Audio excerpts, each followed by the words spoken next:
fine.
Good.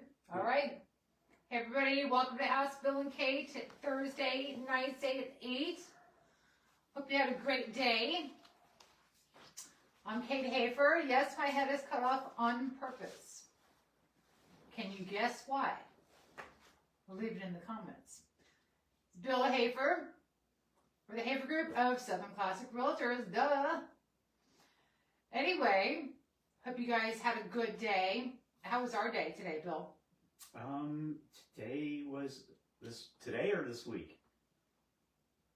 Today and this week and whatever else. Yeah, so we launched a new home on the 2nd, and so we've had a few open houses this week. We'll have more coming up this weekend. Getting a lot of interest in that home. It's on a lake, 600 South Alexander Creek Road. And so that's going strong. We've had a few more showings crop up now that we're in the January time frame, and people are starting to notice the interest rates starting to drop a little bit, or anticipating even more a price drop in interest rates. So things are starting to pick up a little bit. All right, well, great. Yeah, and that's right. We're gonna have 3 open houses this weekend, right? That's right. Yep. So that's the way we roll over here. Escrow is still in the tree that's over there. We still haven't fixed up this room, but that's okay. It'll be fixed next week. He's just chilling out, watching everything. Right, Bill? That's right. And Jasmine's over in the chair on the other side. Jasmine's sleeping. Oh gosh. Well, Bill, you ready for some questions? Sure.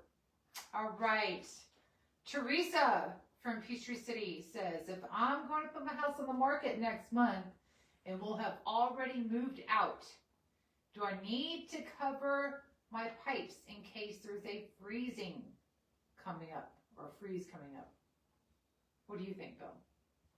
So you should keep your home at a temperature above freezing, so there's really nothing special that you should do. Of course, when we do have showings or an open house and we want to make the home comfortable, so we want to move the temperature up then, if you want to keep your home at a, let's say 60 degrees, as kind of a general operating to keep your 60 degrees. To keep your electric bill or your gas bill down when no one's in it. Okay. Then by all means that's fine. We'll just put instructions in for the agent that when they show up to knock the heat up a little bit. And of course, anytime the heat comes on, even though the home may only be 60 degrees, that warm air flowing through the home is going to make it feel warmer than it might be at that moment in time. The same thing would hold true if we have an open house or an agent open house. We'd kind of bump it up accordingly to make it more comfortable for everybody. So, but yeah, I wouldn't suggest going below 60 degrees as a kind of a normal heat level for this time of year. But in that case, it's plenty warm to not worry about any pipes freezing. All right, well, cool. And I think I've said on the show many times when questions like this come up, I'm from Ohio. I have never ever used those styrofoam covers to cover my outside spigot What you need to do is make sure that you don't have your hose connected to the spigot. That's what will break your pipe outside, not the fact that your spigot itself is cold. Yeah, and you did mention that a few times already. Look at me, I'm trying to adjust my dress on here. But, and that's a good thing for people to know because I didn't know that. Yeah, those warmers aren't really necessary. I don't know why they're so popular here in Georgia, but in Ohio we don't use them at all. We just make sure our hoses are disconnected. I'm speaking from experience of not disconnecting my hose and having the spigot break, and vice versa. So I've never had a problem with the spigot breaking when I've kept the hose off. I've had an occasional problem when I've left the hose on accidentally with the spigot breaking. Ah. It's that water in the hose that backs up, freezes, that's what breaks your spigot. Yeah, that would not be fun. Okay, Dolly from Moreland is asking, I may have some roofing damage and I'm going to be selling my house in the spring. I don't want to have to pay for a new roof. What is your suggestion into what to do about this? And we do get roofing questions quite often. Bill? So I would definitely have your roof inspected. What it sounds like, the way you're describing it, that you might have some damage, suggests that damage ultimately came from a storm, in which case you may have a valid insurance claim. So get a roofer out there, get the roofer's opinion on it. Most roofers will do a free inspection for you and tell you what's going on. Minor damage doesn't necessarily warrant a whole new roof. So, know what you're looking at, and then if indeed they agree that you've got storm damage, they can help you do an insurance claim, in which case you potentially have no out-of-pocket, or maybe you have just your deductible to deal with. And I think I told you, this was before you, the whole neighborhood, we had a big storm, I don't know, 2008, 9, 10, something like that. And everybody was getting a new roof. I'm like, well, all right, I'm going to call the insurance company and see if we can too. Because, I did notice some shingles were falling off and stuff like that. So, roofer came over and said, yep, you definitely have roofing damage. So, the insurance adjuster came over and his girlfriend was in the truck. But he comes over, he's like, nope, there's no roofing damage over here. Nothing can be done. I'm like, are you kidding me? So we had to end up paying. Speaking from that experience, we saw this happen with one of our clients, where initially the insurance company said no, but the insured pushed back, and they ultimately got the roof covered. So I didn't push back. I was a little sissy, I guess. Pissed. But that was before I got in real estate, so I didn't know any better. So don't necessarily take no for an answer. I had the same thing happen to me in Cincinnati. I don't like that N word. No, I don't like it. Push back. I wish I had pushed back on my Cincinnati roof at one point before I was a realtor and know what I know now.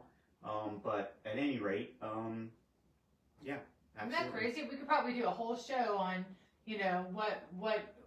what we know now versus then, and the stuff that, we could have fixed. It'd be a great opportunity to bring Chastain Roofing back on. That's true. That is very true. Yeah, Brad was very, very informative. Okay, Winona from Tyrone wants to know, from a timing perspective, is it worth it to wait out the market in order to buy a home, or should I go ahead and buy now? Which we get this question a lot too. And yes, we really do. Everyone keeps talking of a crash.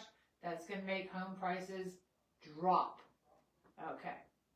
This is a great Bill question. So there, across the board, there are literally zero indications that we are going to see home prices drop. We are actually anticipating home prices to increase back to what I would call industry norms of 3 to 5% here in 2024. We've talked about this, a number of times in the last 6 months or so. I personally feel that we are going to see a minor increase here in 2024. Even the Fed now is saying that if we are going to have a recession, it's going to be a very soft landing recession, so we're not going to necessarily see, prices drop dramatically on any front, whether it be consumer goods, housing, anything. So while inflation is definitely getting more and more under control, and new numbers are going to be coming out this week as to what happened in December, my advice is there's no time like the present to buy. If what you want is on the market, then by all means do that. If indeed interest rates drop in the future, then you can always refinance, but there's never ever a better time than the present to buy a home. Alrighty. Let's see. Candy from Noonan says, how do you guys know which restaurants you'll be highlighting each month? I'm always so hopeful that I'll win your contest that you do, but I haven't yet. Maybe one day. So how do we pick our restaurants, Bill? That is a pretty good question. You tell me what the restaurant's going to be. Okay. So you have to answer that question. I do it, yeah. I look it up, and then I'm like, all right, and we want to make sure it's not like a chain. Not like a Chili's or Applebee's, something like that, right? Yeah, a local entrepreneur running the restaurant. Right, and if they have a couple around the southeast or whatever, that's fine. But we just don't want it, like a whole national chain thing, something like that, right, Bill?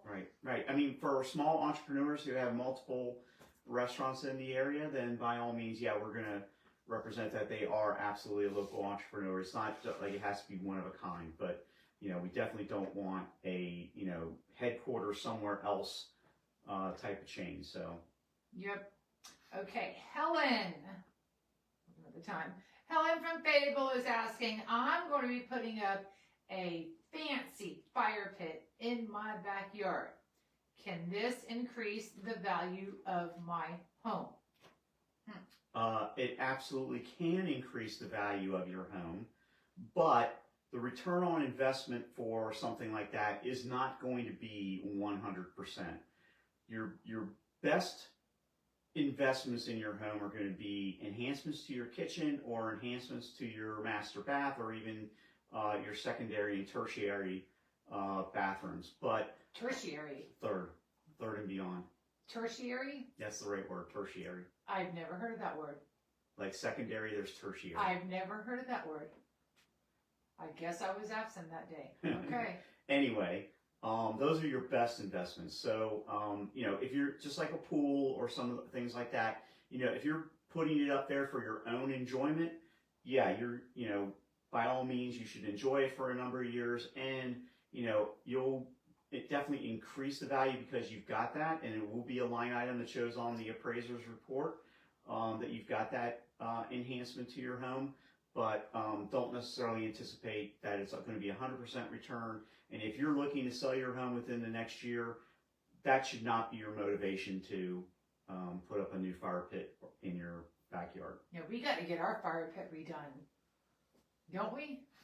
I think we just need to dig it out a little bit. I think it'll be we got to dig it out, but it's also like kind of cracking and looking all weird. And... Yeah, the fire pit can actually be loose. The whole purpose of a fire pit is just to prevent anything from around it from burning. So.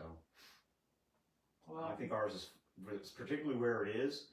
It's perfectly fine structurally. Well, we do need to dig it out. I guess get wheelbarrows and dump the ashes behind the fence. Is what do you do? We'll have to see how much we produce, and the ash is certainly good fertilizer. So. Oh, all right. Well, that's good. Yeah. How do you know that? Because. Are you just guessing? No. The ash is good fertilizer. It's just but how do you know that? It's just where have you heard that? It's just mixing. It's just like mixing in sand or something else. Where if you've got too much clay, it's going to give it the dirt a looser feel. So if we got a spot, and we got plenty of them, that is very dry and clay-like, then intermixing that ash in with it is going to loosen it up a little bit. Okay. Do I look weird? Don't make me laugh. I can't laugh. Why didn't you answer me? You don't look weird. It's not those. You caught me off guard with a question like that. No, you don't look weird. Oh gosh. Okay. Wow. Well, you ready for a joke? Sure. All right. Don't laugh. I'm trying not to. You know, especially this time of year, a lot of people are doing, you know, home improvement projects and cleaning up and stuff like that. So I got a little joke about that. Okay. What happens when you clean out a vacuum?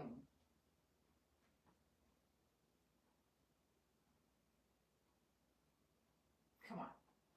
I have no idea. You become a vacuum cleaner. Oh, okay. All You right. get it? Yeah, it makes total That sense. was, that was actually, I thought that was funny when I saw that. Gosh. Okay, and we're going to play a game, Would You Rather, but I'm going to be asking Bill these questions, right? Okay. All right, so it's kind of wintry, you know, wintry theme? subject, winter themed, yes, thank you. Okay, Bill, would you rather live where it's always hot and sunny or always cold and snowy? Always? Always. It says always. Yes. I, And we're going to talk extreme here. okay, so probably hot and sunny. Oh, wow. I would have guessed the opposite. Okay. Would you wear a winter coat at the beach or a swimsuit in the snow? Swimsuit in the snow. I've already done that. Oh, when? Well, when we've been on ski trips and been around the hot tub and then even jumped in the snow and did snow angels. All right, here's my next one. Would you rather build a snowman or make a snow angel? Build a snowman. All right, would you rather play in the snow all day or sit by the fire pit all day? I'll probably play in the snow. All right. Would you rather eat dirty snow or a worm? What?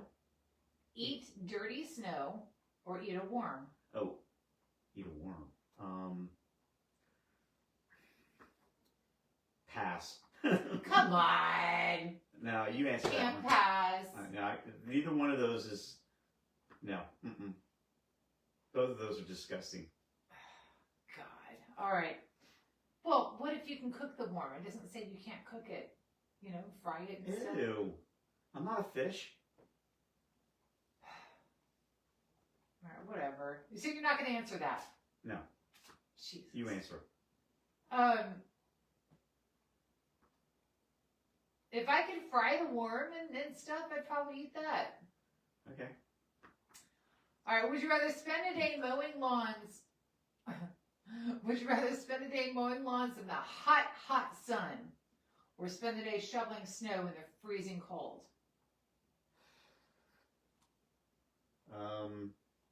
Well, I know when I cut the grass, it takes me X amount of time. And when I shovel the snow, it takes X amount of time. It actually takes longer to shovel the snow. So, But it says spend the day. yeah. So I've already experienced the shoveling the snow, taking almost all day. So yeah, I guess shoveling the snow. All right. Would you rather sled down a giant hill once or spend all day sledding down a tiny hill? Say the first part again. Sled down a giant hill once or spend all day sledding down a tiny hill? Large hill. All right. And one more. Would you rather spend the entire winter without TV or without your favorite foods? Probably without my favorite food. Oh, wow. How about that? I mean, because there's second favorite, third favorite food available. So yeah, I can do that. Of course, it almost feels like, with the strike and everything that went on, we've been without TV for a long time. I guess we've binged on a few new things, but Yeah. What am I making you watch now? Vanderpump Rules. From the beginning. But Bill, you actually like it. Don't lie and say that you don't. I see your little childhood face when you No, look at TV. Tasha, I'm sorry. Kate, no. I don't Can't. believe you. Well, fine. You believe what you want to believe. Well, you're watching it with me. Now we're on we just started, season 4? We're starting it What tonight? choice do I have? You don't. Exactly. But I want you to know everybody. So now, all right, at least this way are you getting to know everybody and know the whole situation with stuff. it's kind of like a broken record. It's on repeat. It kind of is. You are right about that. And watching it back like that, I am realizing that. Whereas when I watched it before, I didn't, because it was only like once All a right, week. so instead of- we also watched Everybody Loves Tom podcast today, and one of his friends said that with all that happened over the last season, there are he's finding a lot of people, friends of friends, etc., that are going back and doing exactly what you were asking me to do, and they're loving every minute of it. Mhm. Not my cup of tea, but there are definitely others out there who are enjoying binging on Vanderpump Rules. Yeah, and he's getting like a younger crowd now. And yeah, their friend Kyle Chan, I think he is hilarious. He is funny. Oh my gosh. Hey Chris Red, haha. I think he's Who? laughing at you. Chris Red, Oh. haha. I think he's laughing at you watching Vanderpump Rules. Maybe. Anyway. The stuff Bill has to put up with, right? Anyway, fun fact, the first candy canes, they were made without stripes. That was more a December. Whatever. Okay. All right. Fine. Whatever. But here. But hey, okay. it's hot chocolate and candy canes, they go well together in the rest of the winter months, so I guess it's okay. Yeah, that is okay. All the candy canes you got from Christmas, you're still chawing away at them. I know. Actually, I'm looking at this one. We still have this tree up behind us, so I'm gonna probably have a candy cane tonight. I haven't had one this winter yet. Yeah. I'm gonna have the chocolate mint one, I think.